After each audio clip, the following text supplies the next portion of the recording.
Welcome, welcome, welcome back, my Be Health Empowered family. So glad that you could join me again for another episode of Excuse Me, Doctor.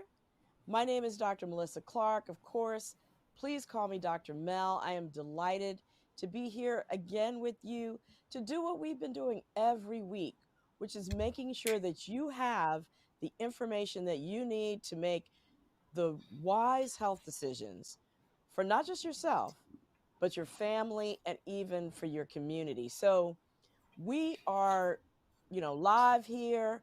We are here specifically so that you can answer questions, get your comments in the chat. So make sure you do that. Of course, everybody who's been watching me for years now knows that my Be Health Empowered family, but for the newbies, especially, I want to welcome you and also let you know that you have the opportunity to like us if you're watching us on Facebook or to subscribe if you're watching us on YouTube. So please do that. We would greatly appreciate you for doing that. And now, without any further ado, we are going to get into creating an amazing week for ourselves. And in order to do that, I have to have my co-host with me, my ride or dies, Miss Lila Mays, Mr. Wayne Bruce. Come on in. How y'all What's up, doing? Dr. Mel? How you doing? I'm doing good. I'm doing good. How you doing? Just trying to ride because I ain't trying to die. That's what I'm doing. You're not That's trying what to I'm ride. doing. Okay, I'll come up with something else. All right. Thank you. Ride and live. My rider lives. Come on now. Well, good, good. Well, tonight is, we're doing it again with Howard University, our special monthly um, co-hosted show with Yeah. Howard University Research Centers and Minority Institutions. The Yep. Okay. Is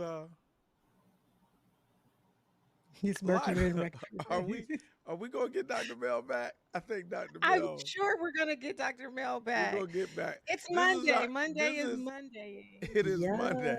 Yes. It is our monthly show with Howard University with their research centers and minority institutions program. I'm looking forward to getting on with that. But before we do that, I just want to say, uh, before Dr. Mel joins, we're gonna get Dr. Mel back. We she right now is you know we I think she's coming back into the building. She's coming back and she's coming back. We can't hear her yet. We can't hear yet. It's something going on here, and on the technical end. But we're gonna get her back. We're gonna get her back in a second. I just want to say we're excited about this. So if you're watching for the first time, this is not how it normally is. It's not normally us two and an big orange screen beside us. But if you're listening to us for the first time, I mean, it could be us at any point, right, Lie? It could be us at any time. There she It could is. be us at any time. I wonder. I don't know what's going on with Dr. Mel, but Oh, I'm back. Can you hear me? Can you see me? yeah, I can. We can hear you. That's most important, Okay. and now we can see you. All right. Fantastic. Well, it's great to be back. Okay, And welcome back. and I was just about to introduce Karen Parker, who is representing the Howard University Research Centers and Minority Institutions Community Engagement Corps. And of course, we do this show once a month, and we're delighted to have Karen here with us. So, Karen, please tell us about RCMI Community Engagement Corps. Absolutely. Good evening. Great to be back one more time. Missed you all. Uh, Basically, my group is called the CEC, or the Community Engagement Corps. And our whole reason for being is to make sure that we keep the dialogue open between the institution, Howard University, and the community that we serve. So we keep a very close touch with our neighbors, and we make sure that the research that we support, the RCMI research, is relevant to our community. So we do a lot of listening and we do a lot of sharing like we're doing tonight. Right. And historically, we know why it's so important to make sure that institutions are responsive to the community, especially for communities of color. So we welcome you, Karen, to the dialogue. We applaud what you're doing at Howard University, and we're Yes. glad that you're part of the show today. Happy to be Indeed. here. Thank you. All Good to right. see everyone again. Good to So, see you, what? Karen. Good to see you, Yeah, Karen. absolutely. So, what are we talking about tonight, y'all? Well, it's Men's Health Month, and Mhm. Father's Day is Sunday. I Mhm. mean, when you hear this, I don't know what day or see this what day or time it is, but I'm telling you what's happening here and now in this space. So, Mhm. Men's Health Month, Father's Day is just around the corner Sunday. We are celebrating men on our show today, you know, That's and right. our health, men's health. Yes. Well, we're definitely going to turn our focus to our brother's mental health and how important it is to your overall health, and particularly in your roles as fathers and father figures, and how that ultimately affects our Black families. So it's a In, big discussion. indeed. And it's so timely because we're in a mental health crisis. I hear about it from everywhere, especially since COVID. Suicide, anxiety, depression are up for everybody, but young Black men are now facing their highest leading cause of death is suicide for young Black men. And that's 4 times more the rate than young Black women. I think it's a Sylvia, third leading death, but it Oh, third, still third. has gone up significantly. yes, And, you know, both from a mental health and a substance use disorder standpoint, just being Black in America, right. Yeah. on top of all the other stressors, right, puts Black men and boys at higher risk. And you mentioned how much higher the rate of death by suicide is compared to Black women. And part of that, I think, is the lower likelihood of Black men and boys seeking help, but also Mhm. their challenges to accessing treatment in Mhm. general. Right. Um, and, especially those treatments, not sort of traditional treatments, but ones that have been found to work better for Black men and boys. It's even harder to find practitioners who do that. And so we are super fortunate tonight to be able to welcome, I should say today, to be able to welcome Dr. Bruce Purnell, who is a psychologist, founder, and executive director of the Love More movement, located in Washington, D.C. It's a community based nonprofit organization that's committed to really developing Indigenous leadership, those people who are going to be the cycle breakers that lead a healing movement in their respective communities. So we're really delighted to be joined by Dr. Bruce Purnell. Welcome, Dr. Purnell. I'd like to add, if I may, that Dr. Purnell's connection to us is as a member of our Community Advisory Board at the RCMI programs. We're very lucky to have him. Thank you for Absolutely. joining us. So I love the name, the Love More movement. And I want to find out, Dr. Bruce, if that's okay for me to call you Dr. Bruce, what drew you to working with Black men and Black families in particular? Probably life. Like growing up in DC, that's what it was. We were chocolate city. Everywhere you went in the country, we had a black mayor, a black school board, black fire chief, black teachers. I mean, just it was a black city. So when you go other places, some things that we didn't experience, like it wasn't the norm for us. It became kind of black mecca in DC, like Hmm. even Acre by Howard University and Chocolate all the City. black universities. So it's like that's been my tribe. So it's like so the health of my tribe, so to speak, ends up being kind of why I feel I'm on the planet. That's my calling. Right. No, makes perfect sense. And you talked about Chocolate City. Certainly Black men are not a monolith for sure, but unfortunately the social stressors, racism, discrimination, etc., are very similar across the board anywhere you go in the United States, including DC. what are some of the recurring themes that you've seen in your work as a psychologist and with the Love More movement? Mm. Having to the humanity being challenged is probably the biggest probably the biggest challenge. All the way back, this has been universal. I know in 1830s, and I'm a fifth generation Washingtonian, so my family goes back that far, right? But my grandfather Wow. owned a restaurant in 6th and Pennsylvania Avenue, and after Nat Turner's rebellion, he couldn't even sit at the counter of the restaurant that he owned. That's just how it was. That was the sign of the times, and it's it's era after era. We're trying to find our humanity through a system that just doesn't want to see us that way. So Mm-hmm. it takes different shapes and forms and how it comes out. Like, and if you notice, like, well, I came up through athletics, but that was one of the ways that you could be masculine because it's dangerous to be masculine if you're a black man in America. So when you dunk a basketball, you get the opportunity, or you make a tackle, you. That's one of the only opportunities that you can actually just be, exhibit that masculinity without it being a threat, or, Right. or being perceived as a crime. Right. Or that physicality Right. without being seen as being aggressive, right? That's right. That's right. Wow. Hadn't thought about that. Thank you. Yeah. I'd like to jump in, Dr. Bruce. Good evening again. Um, you talk about the type of healing work that you do with the community being trauma based. And can you give us an idea of where the experience of trauma works its way into the picture? And then I have a second part to my question too. Mm-hmm.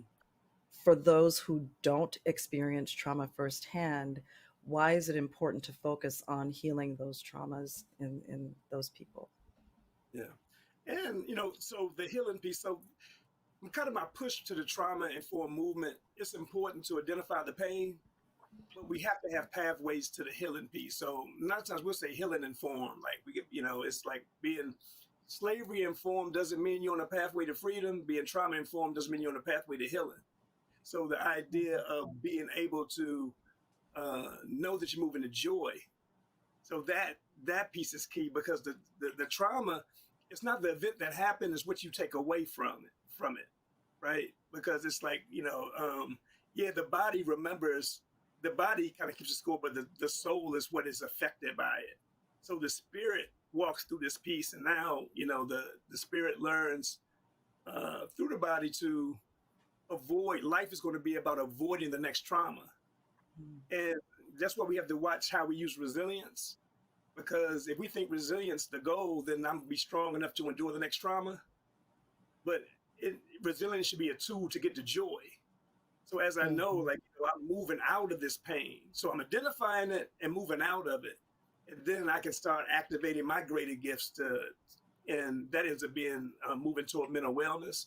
If I don't, I just never will. And I'll just know that I'm hurting, and I can name that pain, but I won't have a process to get me out of it. So for these people who don't have a firsthand experience of this trauma, would you say that it's taught or somehow passed along spiritually? Yeah, well, we know through Dr. DeGroo's work in post-traumatic slavery disorder that we got like 3 or 4 generations in the DNA that we have to heal from, that was passed down.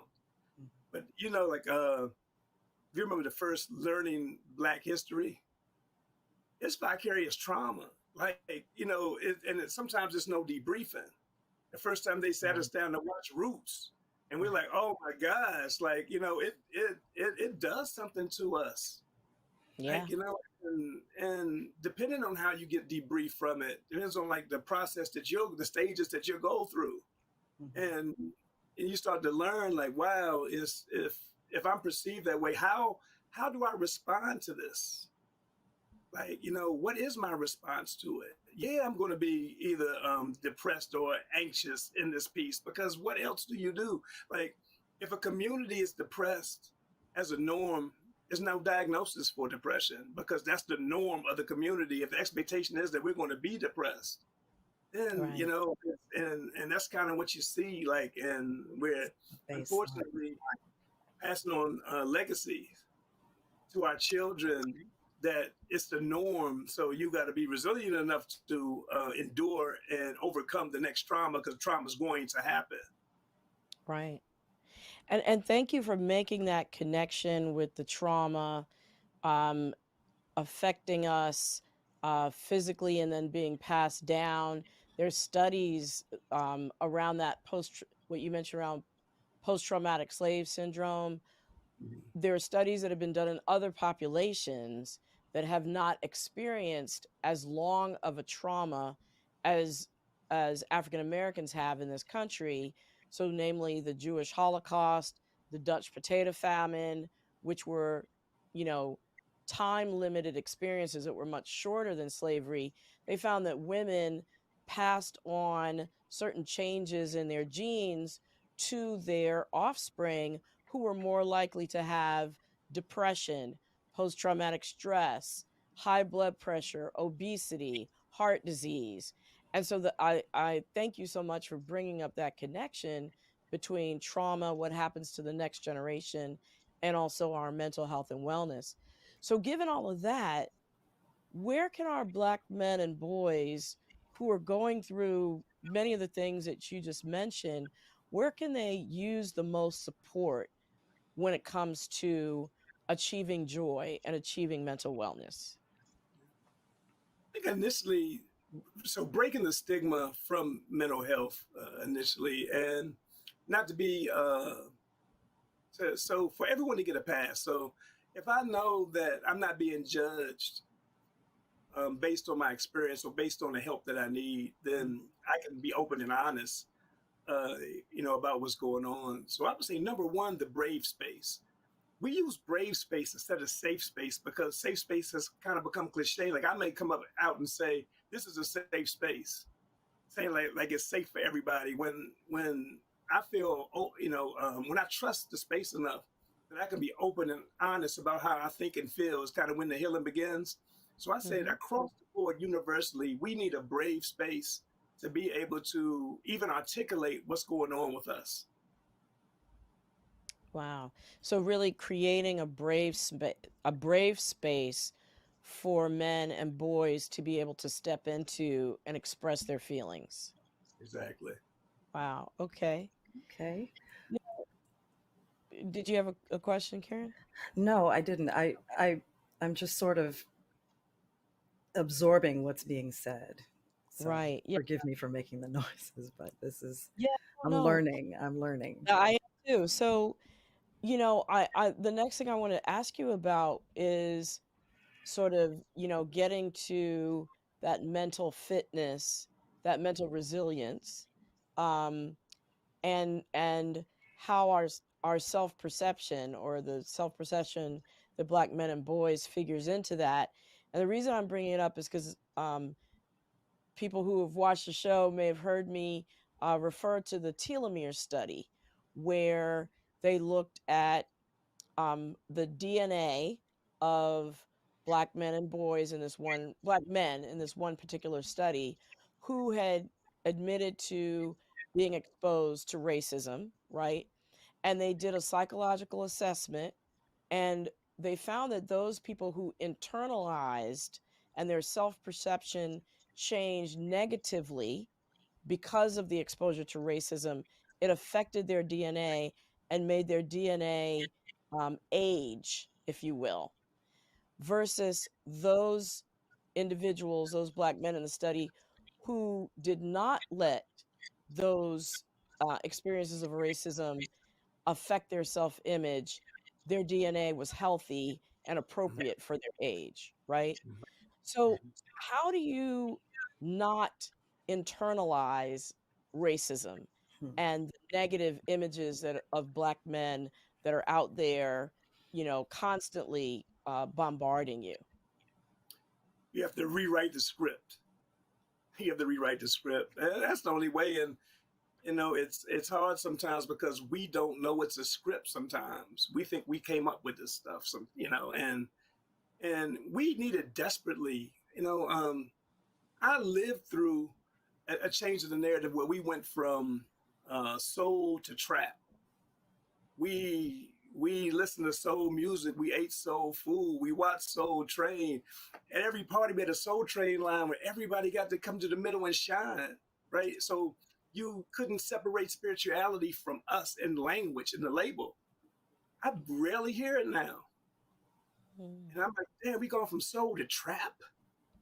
Like, I mean, that is just one thing that I lived through in my lifetime. And as far as the narrative changes, even the language, being a brother and a sister, like when we think about like things like, well, we have a violence epidemic but so the terms you use, if am I going to treat a brother different than I treat an N? Just in Mhm. language, Right. my sister and a B. Like so, Right. as I look at the different terms, like it becomes normal to dehumanize ourselves. That's what I said. The humanity is so important. To, if we see ourselves, if we start, and going back to identity theory, like Cooley's one of the oldest, 1902 or something. But the looking glass self, not how I see me, not how you see me, but how I perceive you to see me. And if I'm using my oppressor for that lens, then I'm going to see myself that way and start to live out the labels and which maintains the status quo. But if we don't go to the roots of, dang, how do I see myself? How do I see you? How do I refer even to myself? Who's the author of the narrative that I accepted to be my truth? Who's the Right. author of that? And and so, I'm gonna tread on some unplanned territory here. So you mentioned brother versus the N word, right? How in the processing of people that call each other the N word, how do you um how do you process, or how do you explain, or how do you work with people who want to use the N word and claim it and say, I'm repurposing it, versus thinking about it as, well, no, it's actually through the lens of the oppressor? How do you reconcile that when you talk with Black men and boys, because it's so common, it's become such a commonplace way for us to address each other? That's funny you ask. We had to wean ourselves off of it. So we at Lovemore, we built a recording studio because all the young men, they want to come in and they want to come to the studio and record. So first you had to go from the N word to ninja. So they say ninja first because they feel they have to say it. And then as we go through, it's like, dang, they find that you have to find that you really don't. You're not going to lose your audience because you're not using those terms. But initially, we think that's the piece because it gets signed. There's expectations upon getting signed by the industry in this piece, and that's how we have to look at it another way. Um, Mhm. it's if we see what's happening, like another example is if you see 11-year-olds doing carjackings, right? You figure how could an 11-year-old even know how to do a carjacking?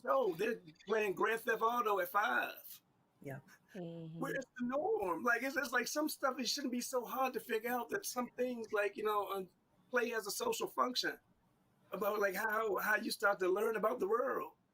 So you know in changing that narrative, like so, and it becomes a positive. For example, another example is um, we say hello, so we greet each other with hell and low. Like hell is low. Like so we say love more. And that's something they caught on. We say love more instead of hello. And some people don't know. Like you said, damn, I didn't know I was saying hell. Like in that every time I greet somebody, I'm greeting them with the energy of hell. So just in terms to become conscious of the words that we use is being Mhm. important. And our young people, they get used to the terms and see themselves as a king. Like even fool versus genius. Sometimes we said, "Hey, what's up, fool? Hey, what's going on?"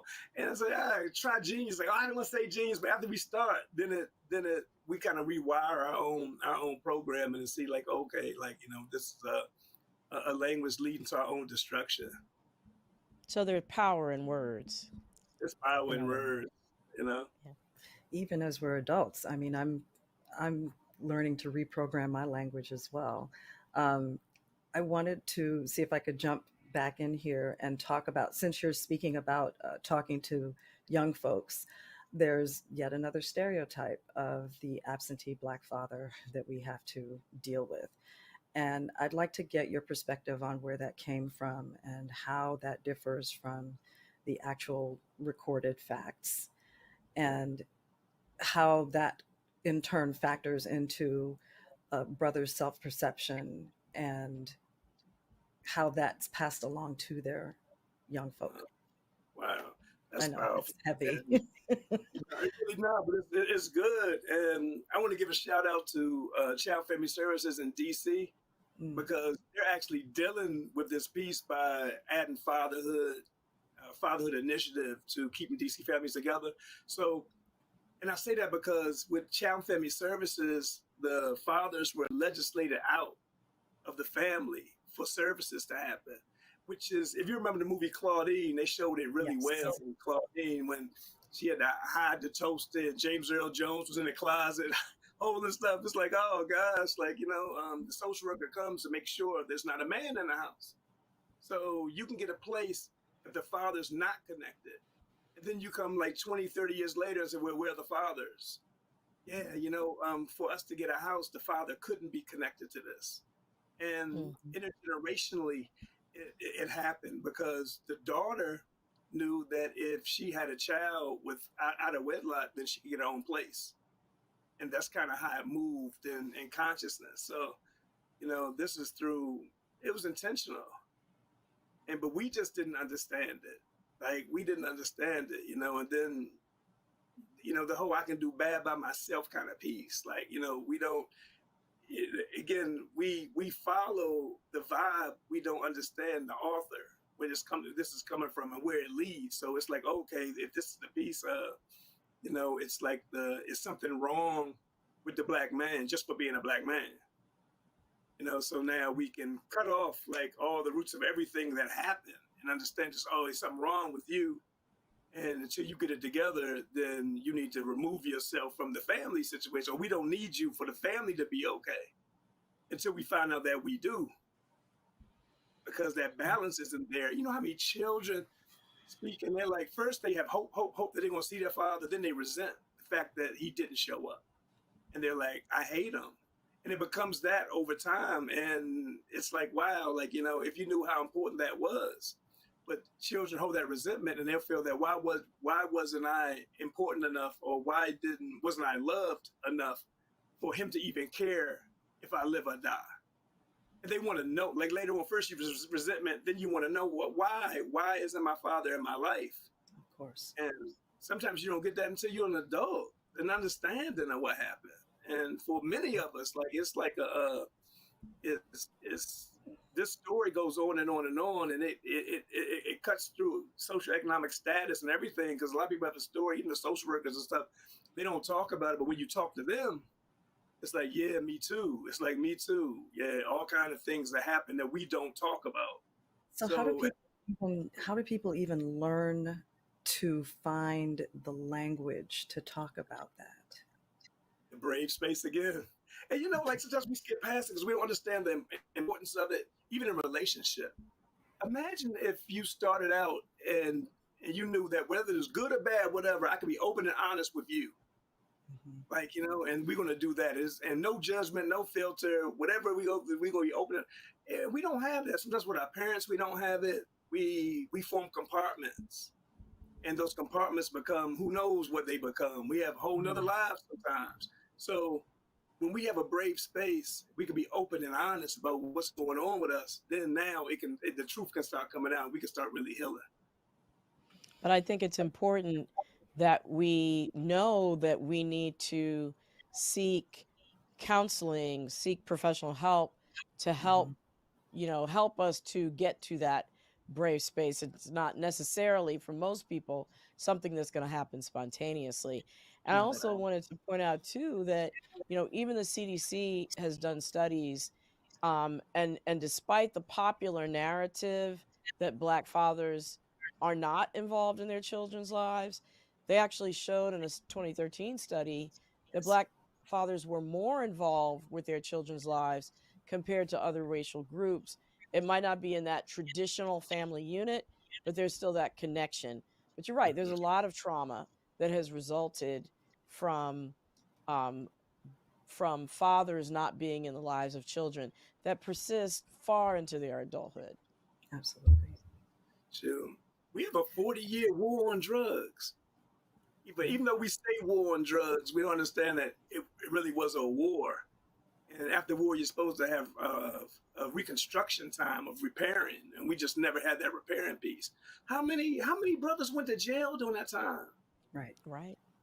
And still, like, it's like we don't, it's like we're numb to the actual narrative, and we look at the news, but we're numb to what we see in front of our faces. And so, repairing that piece, having that piece, because most fathers want to be connected. We do a piece in decent jail on Tuesdays, and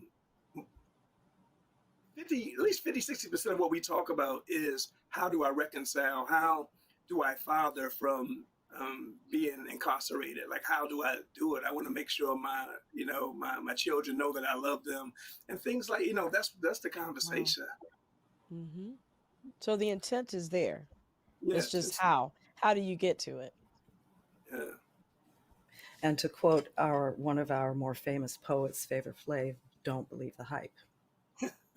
Yeah. Well, hey, remember when the language came in with baby mama, baby daddy, with the songs? Yes. You my baby mama, you my baby.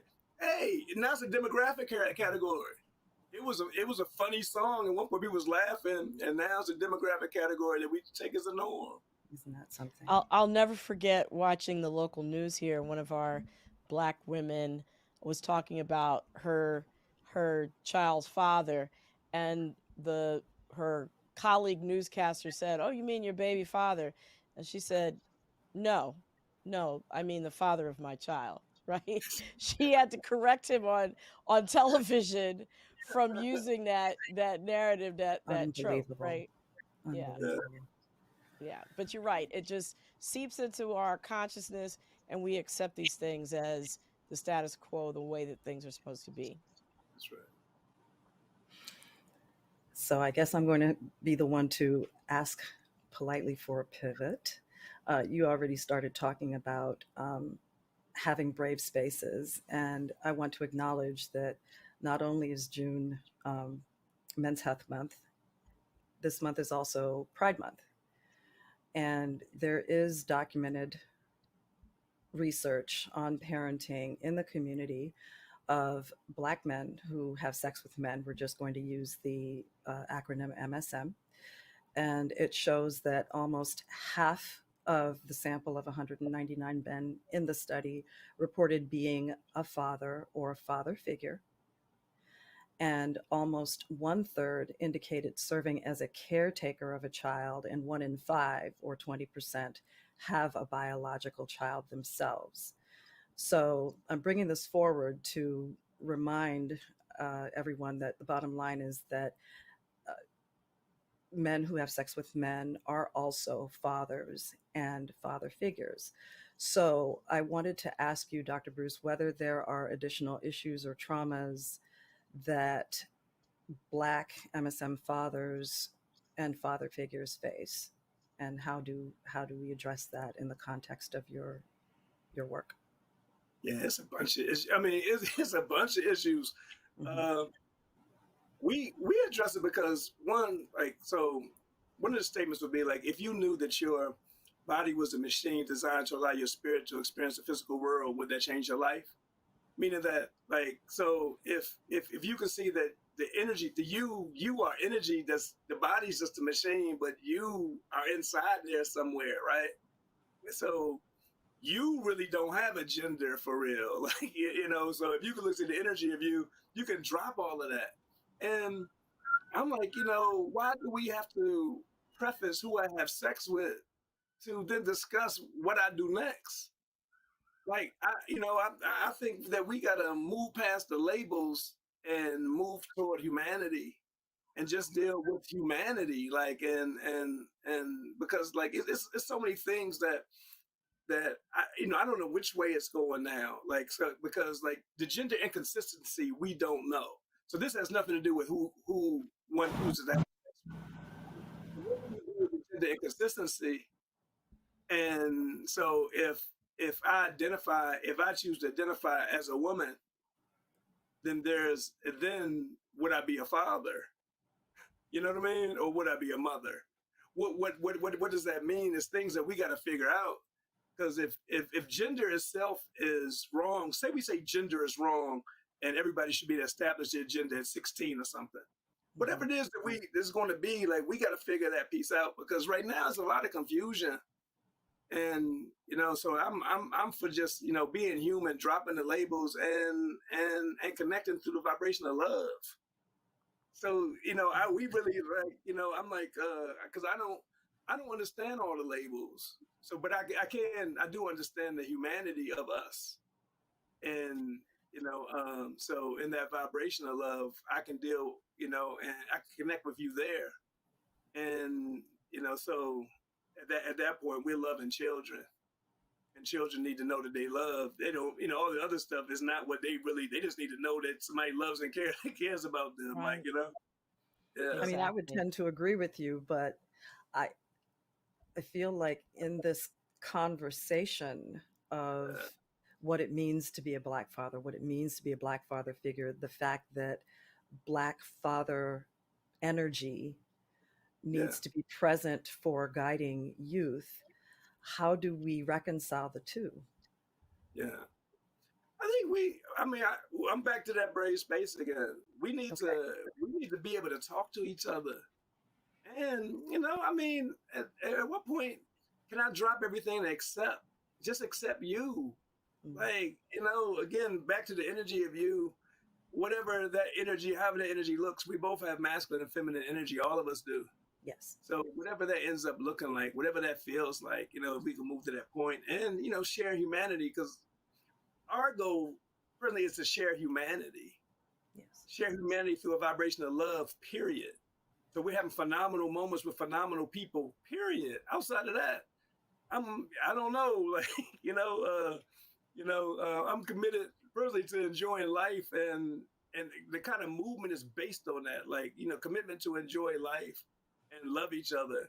So a lot of that stuff drops off, like, and some people came out, like, within our group, and they was like, dang, and they they were comfortable in that, thanking us for having the brave space where they could actually be honest about their sexual identity. That's so beautiful. That's beautiful. And they found that and nobody really, hey, we love you, like we love you, period. Like, so that has nothing to do with that. That's so affirming. I'm very happy to hear that. Exactly. And what a burden that has to be off somebody's shoulders to be able to just express themselves freely and know that they're going to be loved and accepted, no matter what. That's right. I know we are coming up on where we need to bring our co-host back with questions from the audience, but I want to get this really one last one in. Who should seek mental health services and support? And I ask that because there is such a stigma around seeking mental health services and support. And we do know that men tend to be less likely to ask for help, especially mental health help. So how do you know, are you somebody who should be seeking mental health services and support? I think if you're Black in America and you think you're good, you probably need help. You probably really need help. Now, but anybody, well, I think we all, it's no way to kind of experience America and be okay, and just the idea of being Black in America and what that means. So I think we all, but definitely if you're feeling like, if you're feeling off, if you're not enjoying life, if you feel like, that life is cumbersome, if you're not excited about tomorrow, like, we often use the idea of a child on Christmas Eve. Remember what it felt like, couldn't even sleep, like being excited about the next day. Can you imagine what it would feel like to feel that way about tomorrow? And every other day, like, to be excited about tomorrow, like, and that's that movement to mental wellness, that journey to joy, that J2J, that journey to joy. Like, this is the journey to joy. Every moment's not going to be happy, and it's okay. It's okay to need some help. It's okay to get some positive energy around you that's going to pour love and light into you. Because we all need that. We all need to, know that we're beautiful, like, and appreciated and loved. We do. On that note, and I love that that's a place that we're stopping to bring Lila and Wayne back in, see what's happening in the chat, see if there are any questions. Um, hey, Hey, what do hey, y'all hey. have for us? Incredible discussion. Um, we had, what you got, Lie? I thought you were gonna go first. Yeah, okay. We have a question. We have a question from Christopher Wyckoff. I'm sorry if I'm pronouncing it wrong. When we speak of fatherhood, black fatherhood, fatherhood is an identity and a purpose. By your argument, then, you can be a father with feminine energy? Question. Question. How is that possible? I think, which really, I think that we all have masculine and feminine energy. Like, the idea of a father and what that and what that means. Can I be a father figure? And I think it's going to be a mix of energy regardless. And so I don't, I wouldn't be one to be the judge of who is masculine and who's feminine. And I show up as judgeless as much as I can, even though like I'm still a work in progress. But I'm not gonna judge a brother or a sister based on anything, and then disqualify them from loving our children, however they choose to love our children. And I'll just say that, like I'm for us loving our children, like and loving each other. Okay. I like that. All I right. like that, Dr. Bruce. I Way to like go, I Crystal. like that.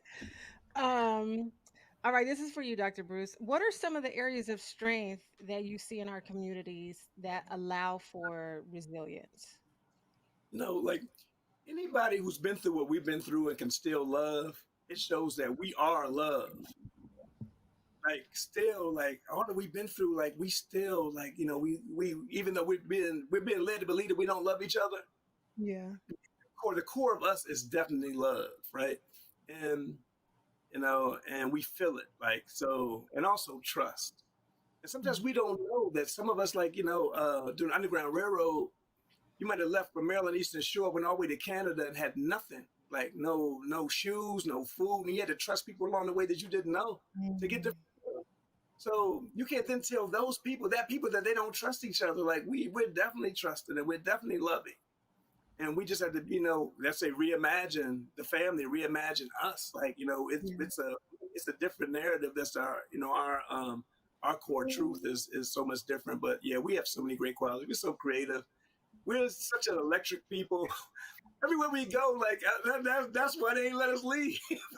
Hey, we're such electric people, man. Like we just, like Marcus Garvey often said, like we just don't know who we are. If Mhm. we knew who we If were, we then we would. knew, Okay. we And would be and I just something. have to say, just I came back from an international trip, and every time I travel internationally, you know, whether it's Europe, whether it's Africa, whether it's, south of the border, because I haven't been to Asia yet. But I'm reminded about how electric we are just as a African American population and what impact we have had globally, Yeah. Mm-hmm. um, how we've influenced popular culture. It's even more amazing when you go out of the country and you see, the impact that we Mm. have in terms of trend setting and Mm-hmm. and other things. So yeah, I just had to throw that in there when you said And electric. Yeah. I love that. And I love what Dr. Bruce said about just the core of us is love. I was, looking at something on social media about Bad Boys opening with record-breaking numbers this Mhm. past Mm-hmm. weekend, right? And there was a campaign to cancel one of the stars of the show and all that, but we love each other. That's And right. we gonna get to a place of support. Now we might slap your hand a little bit Right. when you mess up. Everybody is a parent in this Justifiably so. village. Right. Yeah, everybody is a parent in this village, right? But we do love. So I just had to say that. When you have a question, I have another one if you do not. Yes, we have a question. Okay. Uh, what role does social media and public figures play in shaping the mental health narratives around Mm, Black men and fatherhood? excellent question. Mhm. Big, and I often like emphasize the social media is a tool. So we really have to deal with us. It's unfortunate that the tool is not restricted. Like children Mm. get introduced to so many different things, and you can't even control like what they're being introduced to because it's all out there. Like and so in that reshaping this narrative, we have to understand like what it is that one we have a purpose for our children. One, and so even in the mental health, it's going to come from being able to fulfill a purpose. If we don't start with a foundation of a purpose, then how can we then look at what thriving is for us as a people? Carter G. Woodson talked about it. He said that he called it miseducation of the Negro. He's like, if we focus this way, we're going to be messed up mentally. And we are because we're deviating from purpose. We don't even know what the purpose is outside of chasing money. Like, I mean, outside of, what is it that we're supposed to be doing as a community? So I think that is off. I think that the commercial is like an extended commercial, and the commercial is for our destruction, and our destruction has become entertainment. I think that's how crucial it is. Wow, Wow. that's a word. Go ahead, Lyle. Yeah. So, um, this is for both you, Dr. Mel and Dr. Bruce. In searching for mental health support, what are the must-haves that folks should expect from providers and services to support along the healing journey? Dr. Bruce, you first. Okay. I would say, know that you have every right to find the right therapist, right? And know that there's no therapeutic process that doesn't start with your story, Hmm. right? Because sometimes like you get so many sessions, so it has to go so fast, we skip past this. It's going to start with your story. There's so much variation among humans that there's no way I can have a solution for you without knowing your story. If I don't have time to hear your story as a therapist, then you need, find somebody that does, so you can really get down to the roots of your why. Yeah, and I really don't have much to add to that other than don't be afraid to get a second opinion. So, and don't be turned off if the first experience doesn't work like you think it should, because it's just like dating, right? You're not necessarily going to find the right person the first time through. Don't let that turn you off of dating altogether, right? Just go till you find the right fit based on what Dr. Bruce said, someone who's listening, someone who respects you, and someone who you feel, a synergy with, where you know that you feel that you are getting the help that you need. So it might not happen the first time, but don't give up on the process. Okay, we have a question from Tessa Sampson. Uh, Tessa says, "How can educational institutions contribute to the mental well-being of children with MSM parents and prepare these families for a healthy, inclusive environment?" I think that active parents shape the school system. So say as you move up, like whatever, like so if you're active and you become active in the PTA, then you're actually selecting your principal and Mm. you're vetting your teachers. And I mean, you're that active in the process. As you go through, like you start to shape the culture of what you want. And we have to understand the power that we have. Because there's not going to be even the curriculum that we study under. That's, I mean, you can bring curriculum out and change the entire curriculum, and we have the power to do that. But we have to be active, and it's not going to happen because the status quo is not going to. There's so much energy toward keeping things the way that it is. That's what the energy is. So you're not going to get any help, but unless you have the collective power and energy of you do have the power to change it. I love that you say that, because that's really what this show is all about, in terms of us being active as health consumers and demanding what we need from the healthcare system is the exact same in education, right? You got to be involved. You have to show up confident and empowered and be ready to engage, on your terms. It's not going to be easy. It's Mhm. work, but it's true in health care and it's true in education. Mm-hmm. What a rich conversation. I love Yeah. this. Yeah. Y'all have anything else? You got anything, Lon? I don't. I have a few more. Hang on. Uh, what? This is one that came in, and I can't pronounce the name. I'm sorry. I'm sorry to you, but What about, can you say the initials? That way the person at least gets acknowledged. AM. It's all one name. AM. Okay. And we're thankful for your viewership and listenership. AM. Uh, what are the practical steps that fathers can take to model healthy emotional behavior for their children? Ooh, I love that. Yeah, I would say you know that vibration of love is not cliche. And from the time I think it's the biggest risk and protective factor. If it happens in a healthily loving way, then it's the biggest protective factor. If it happens in the wrong way, we look for love in all the wrong places. So that words of love, words of pouring love and light into a child, that affirming conversation, like being intentional about self efficacy, like being exposed to love. Basically, I think that's the biggest piece, the biggest foundation. And we know what it sounds like. We know what somebody who loves us sounds like. We know what the touch feels like with somebody who, I mean, we really know and understand it. All right. What about time? What about, especially for those fathers that might not be in the same household that their children are being raised in, how to carve out the time to spend.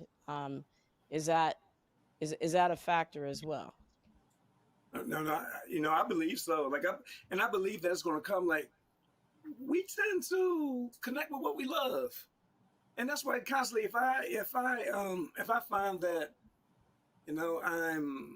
I'm in this piece, like, so, because I love you, I want to talk to you.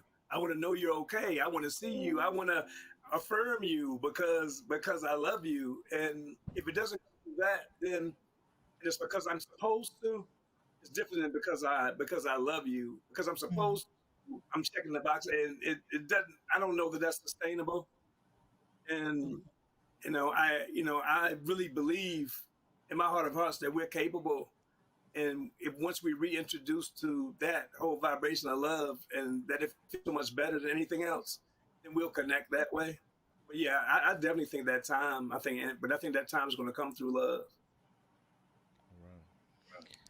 We're, Dr. we're Bruce, good. where can our viewers find you on social media or the interwebs and whatnot? Okay, yeah, the Love More movement is us. Like, Love More Brands, the store. We got Wearable Love. We have a store of Wearable Love. And if you're around the DC area on the 13th of June, that's Thursday from 2 to 5, we're burying trauma at Union Temple Baptist Church. We're going to have a eulogy and a whole funeral for trauma. And we're going to let people put the trauma in the coffin, and we're going to bury it. It's 1619 to the day. We're going to bury Black trauma. And All so we're right. having a service at Union Temple Baptist Church That from is 2 to 5. powerful. Is it Is going to be it streamed? cool? It'll be Yeah. streamed also on Union Temple Okay. Baptist Church's their sites. All right. So tune in June 13th, 2 to 5 p.m. Eastern time, right? That's Union right. Temple Baptist Church's website to see Trauma Buried. I love that. It's And I think that's a fantastic. great note to wrap this up on. This has been an incredible show, recognizing our humanity, recognizing our love vibration, burying trauma, and bringing that into healing our families, healing ourselves, and for our brothers, healing as fathers, and themselves individually. So Brave thank you so much, spaces. Dr. Bruce. Absolutely. Wonderful words of wisdom. Thank you, of course, Karen, for putting this show together and for co hosting. And of course, my ride and lives, There we go. That's right. Wayne Bruce and Lila Mays. Thank you so much. And of course, to the Be Health Empowered family, thank you so much for joining. And always remember, be wise, be well, and be health empowered. Thanks for tuning in.